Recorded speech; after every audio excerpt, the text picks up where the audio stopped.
শ্রোতা বন্ধুরা, আজ আমরা এমন এক মহান ব্যক্তিত্বকে স্মরণ করব যার অবদান আজও রসায়নশাস্ত্রে মাইলফলক হিসেবে বিবেচিত হয়। তিনি হলেন জাবির ইবনে হায়ান, যাকে রসায়নের জনক হিসেবেও ডাকা হয়। প্রায় ২০০০ বই ও নথি লেখে তিনি আধুনিক রসায়নের ভিত্তি স্থাপন করেন। চলুন তার কিছু উল্লেখযোগ্য আবিষ্কার সম্পর্কে জানি।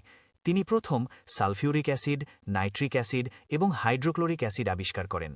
এমনকি সোনা গলাতে পারে এমন বিশেষ মিশ্রণ অ্যাকোয়া রেজিয়াও তিনি তৈরি করেন। পাতন পদ্ধতিকে উন্নত করে তিনি বিশুদ্ধ অ্যালকোহলও আবিষ্কার করেন। তার আবিষ্কৃত যন্ত্রপাতির শেষ নেই। Alembic, laboratory furnace, retort, crucible ইত্যাদি বহু যন্ত্র তিনি তৈরি করেন।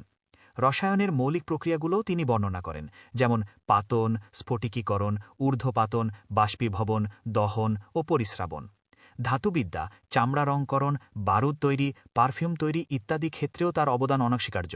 সত্যি, জাবির ইবনে হাইয়ান ছিলেন এক অসামান্য প্রতিভা। তার অবদানের কথা আমরা চিরকাল শ্রদ্ধার সাথে স্মরণ করব। ধন্যবাদ।